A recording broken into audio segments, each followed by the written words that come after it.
Now we got to get them to buy.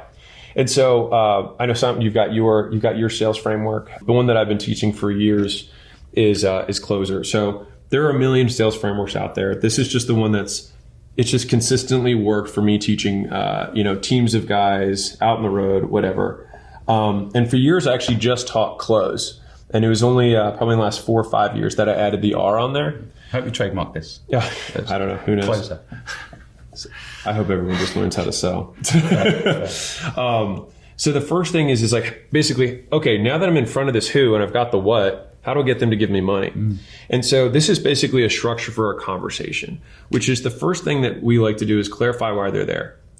So the person, and the nice thing with any sales conversation is that there's always something that someone has done to indicate interest. Like you can't, unless someone is still listening to you, they opened the door, they clicked on the email, they responded with a comment, they DM'd you, they opted in on your site. Like someone has to take some initial move towards you in order to, they indicate interest. And so all you have to do then is just ask them why. So you say, hey, why'd you respond to my post? Hey, why did you DM me? Hey, why did you opt in on my site? And you're just asking them why. You're clarifying the problem, right? And so the second step, and this is all listening, right? You're just asking questions. So what brought you in today? What was the main reason? What are you struggling with right now? And then, and this is just a very small step, but super important, which is we label them with a problem. And to say, okay, I got it, John. So it sounds like you're here and you want to get here. And this has been the thing in your way. Does that sound about right? And this is also active listening. So for me, from a rapport building perspective, if you say back to someone what they just said, they're like, oh, this guy's great. This guy's brilliant. Yeah. Charismatic. Yeah, right, exactly.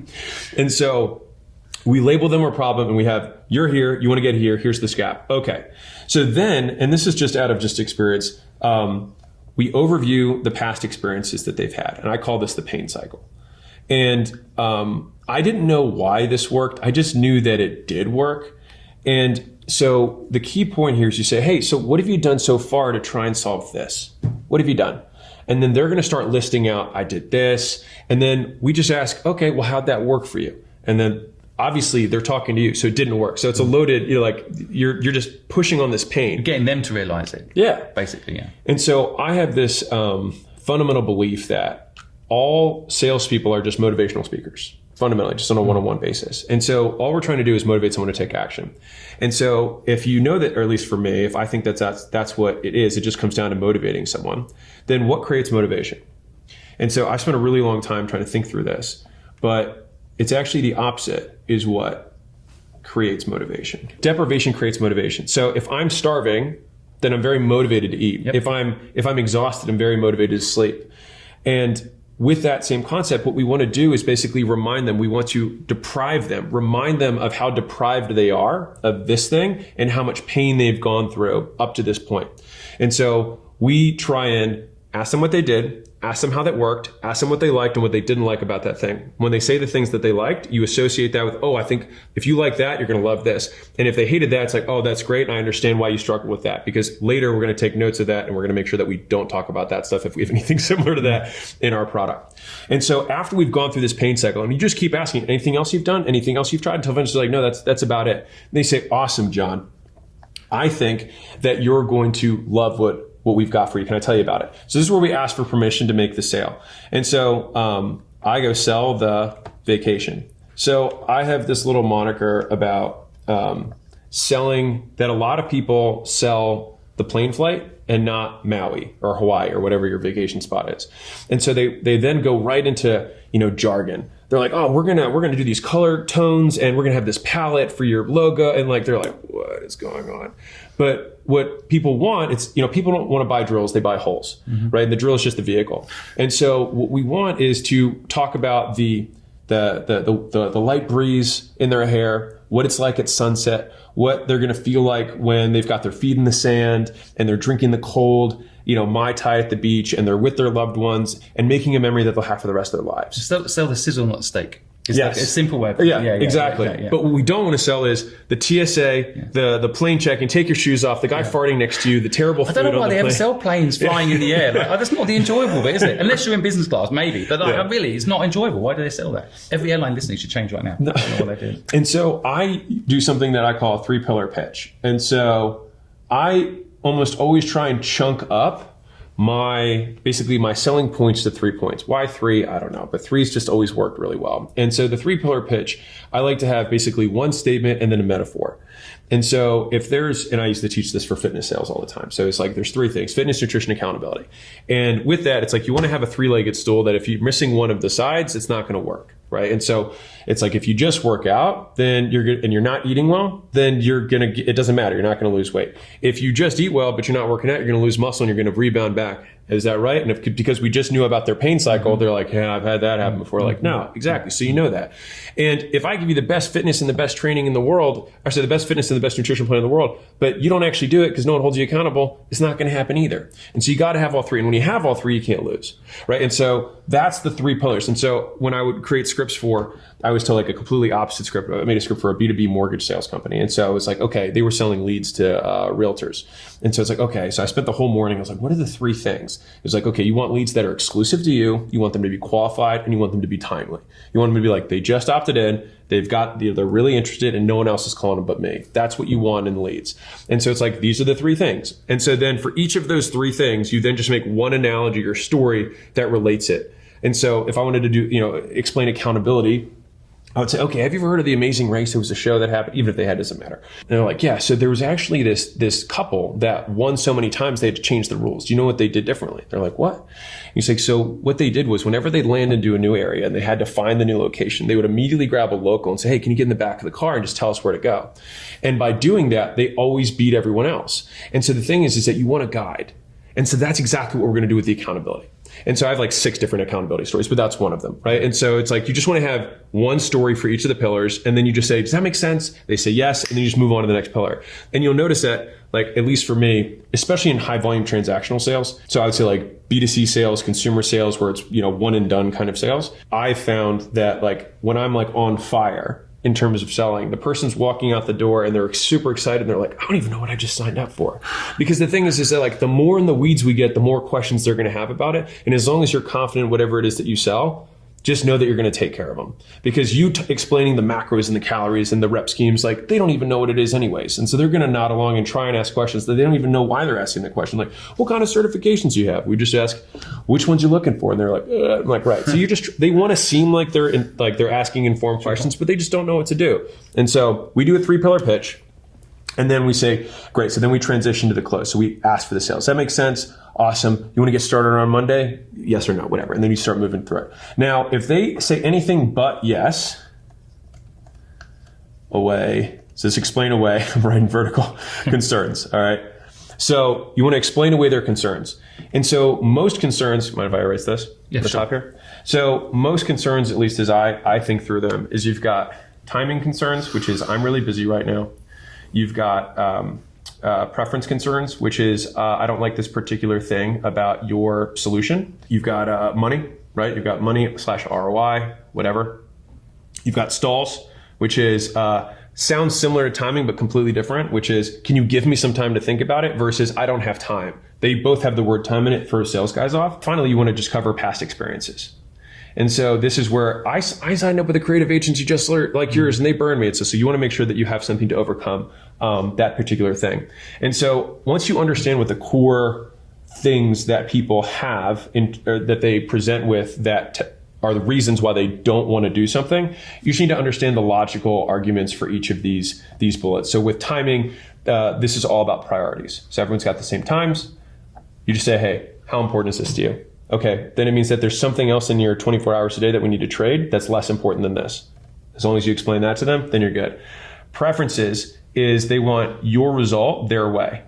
If you change the variables of the way that I do it, if you just want to do fitness and nutrition, not accountability, then you're not going to get the result. So if you change the variables, you change the outcome. And so it's just like always thinking they want my results their way. You can't just, I mean, the amount of times I'd have, ladies trying to lose weight be like, can I just eat what I'm currently eating and then do your program? And I was like, no, because what you're currently eating is getting you what you're currently getting, right? And if you're looking to make your first dollar online or monetize your audience, no matter what the size is, Skool.com/games is the easiest way that I know how to do it. I take a call once a week inside of that community to answer questions for people who are getting started. I have a step-by-step course that lays out what exactly to do to make your first dollar online. And once a month, I drop 8 hours of training from the top 10 community business owners, showing exactly what they're doing to scale their communities today. Skool.com/games. You can start for free. And so then we have ROI, which we solve with logic, proof, and payment terms. So logic is just understanding, like, if this does this, is it worth it? Okay. So if it is, then the problem is that they don't believe you. And so then it's all around proof. Like, how many different varieties of testimonials can I demonstrate that are as similar to them as possible to get them to believe me? And, we have our little belief breaking formula, but I won't even get into that. And then you've got payment terms. So it's like, okay, the person logically understands, they believe they could happen. Then it just gets into logistics of payment, which is like, okay, can you break this up for me? Can I do half now, half later, whatever. You've got stalls, which is, again, I need to think about it. But here what we do is we walk them through a logical decision. So we say, okay, do you think that you'll be more successful if you do this than if you didn't do it? Yes. Okay. Do you think that if you do it on your own versus doing it with us, you'll get close to your goal? Yes. Do you have access or know somebody who has access to the money to get started? Yes, yes, yes. Great. Then you made a logical decision. And so a lot of people are just afraid of making mistakes. And so with stalls, we want to figure out what the fear is. And so the number one triage question that we ask is, if you have less rapport, we just say, what's your main concern? If you have a little bit more rapport, I just ask, like, what are you afraid of having happen? And you can lower your voice a little bit. And they're like, I just don't want my husband to say that I spent money on this thing again. And you're like, I totally understand. What if this is the thing that 5 years from now you look back on and you're like, what if I hadn't done that? And you're sitting there, completely changed your lifestyle, and your husband and you guys are so much better now. I was like, what if you look back on this one moment? Because I think about this with my wife. I'm swiping on my phone. If I had swiped left on the app and I hadn't met Layla, my life would be completely different than it is right now, 8 or 9 years later. And so it's like, I just don't want that to happen to you. You're like, oh man, okay. And so then, I didn't know you met in an app, did you? Yeah. Should we give him a plug? Who was it? It was Bumble. Oh, really? There you go, Bumble. Yeah. Well done. And so this is, so if someone has a past experience, so that, hey, I worked with a creative agency before and it didn't work. Therefore, you won't work. Yeah. And so I have yet to have an overcome here. There's also decision maker. I use case studies for this one, by the way. Oh, this one's killer. Yeah. So I'll tell you how to do it. So with Burn You Twice, you just say, listen, you had something bad that happened in the past. And the only thing worse than having a bad investment is letting a bad investment prevent you from making a good one right now. Great. And so then we do a metaphor. So it's like, hey, are you married? A lot of times if you're old, like they're like, yeah, you're with somebody. Yes. Okay. Did you ever date anybody before that person? Yeah. Did you ever date anybody like middle school or high school? Yeah. Now imagine after your first middle school boyfriend or girlfriend, you said, exactly. So it just means that person wasn't right for you. It doesn't mean that all people aren't right for you. Yeah. And so there's a big difference. And so they're like, oh, I get it. So you don't want to let that person burn you twice. Once for when it happened and once when it stops you from having the good thing.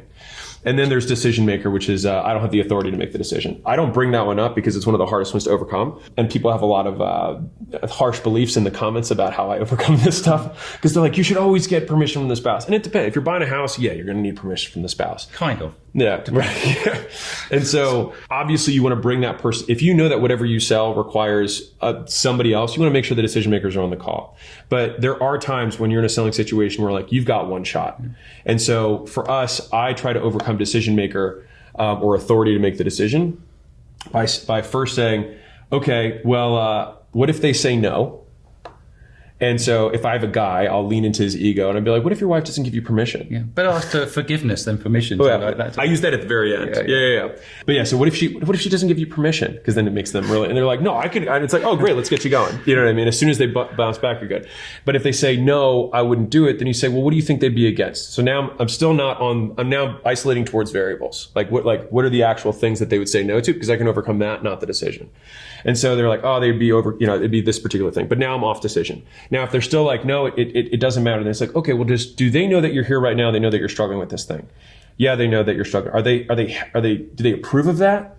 Well, they don't, no, they don't approve of it. They're not happy that I'm struggling with this. It's like, oh, then why would they be against something that they already don't approve of? So they're relying on past agreements. So it's like, you already have the permission. They know that you're struggling. Why wouldn't they want you to solve it? And it's like, well, if your wife's anything like my wife, like we end up making it work in the end anyways, right? And then we'll go into, I think you might be asking for permission instead of support. Deep psychology you get into it. Like, started to be marriage counselor, isn't it? It's time you stood up for yourself.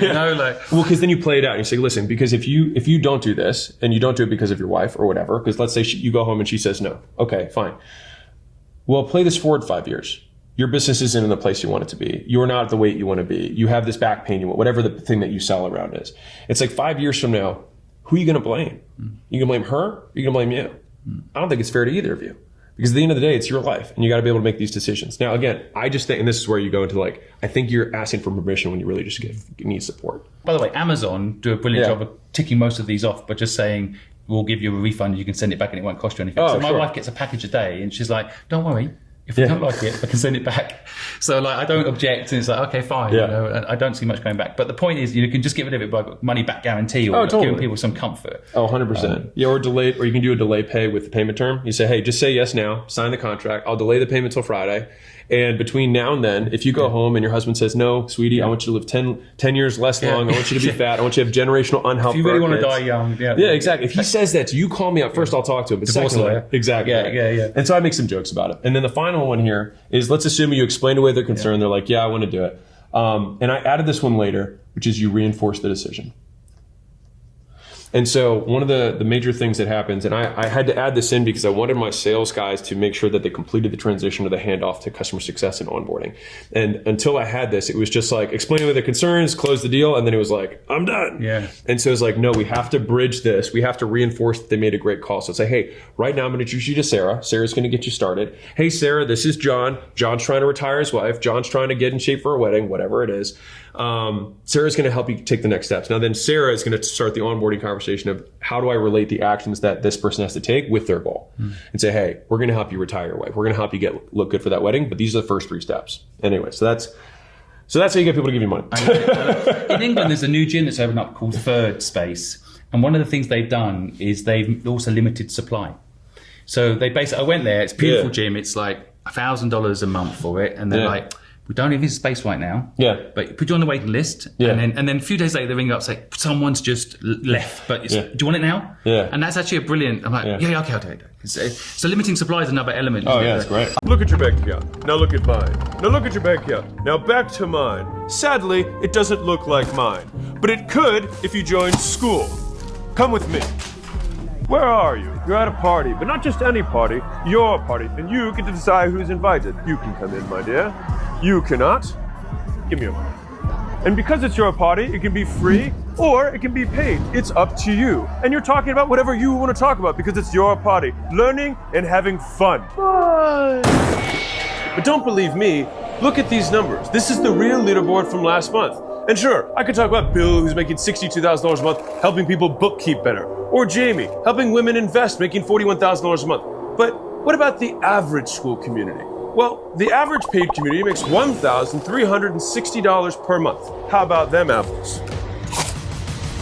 What's that? The ticket to the thing that you've always wanted to go to. My headquarters here in Vegas. Become one of the top 10 communities and you can fly out. Look, over there. The ticket is now a torch. No, it's an engagement ring to the business of your dreams so that you can marry it forever. Because 1 out of 2 businesses on Skool create money online. Anything is possible on Skool. Click the link to start for free.